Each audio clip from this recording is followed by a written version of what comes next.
ইয়াত দুটা অতি আমোদজনক কথা আছে। প্ৰথমটো হ'ল ইৰাণৰ সৈতে হোৱা পুৰণি পাৰমাণৱিক চুক্তি ডোনাল্ড ট্ৰাম্পে নিজেই বাতিল কৰা, আৰু দ্বিতীয়টো হ'ল ইজৰাইলৰ প্ৰধানমন্ত্ৰী বেঞ্জামিন নেতানিয়াহুৰ নিজৰ দেশত চলি থকা দুৰ্নীতিৰ বিচাৰ।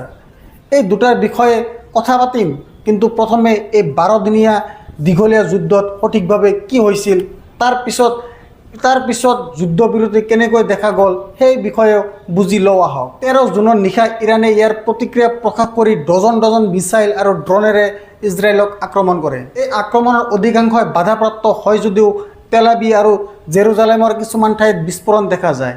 ইয়াৰ পিছত ইৰাণ আৰু ইজৰাইলে পৰৱৰ্তী কেইদিনমান ইজনে সিজনক আক্ৰমণ কৰি থাকে। দুয়োফালে ধ্বংসলীলা দেখা যায়, দুই পক্ষৰ পৰা নিৰীহ লোক প্ৰাণ হেৰুৱায়। ইফালে ডোনাল্ড ট্ৰাম্পে ইৰাণৰ পৰা বিনা চৰ্তে আত্মৰক্ষাৰ দাবী জনায়, কয় যে ইৰাণক পাৰমাণৱিক অস্ত্ৰ নিৰ্মাণ কৰিবলৈ দিয়া নহ'ব। Iran cannot have a nuclear weapon. I've been saying it for a long time.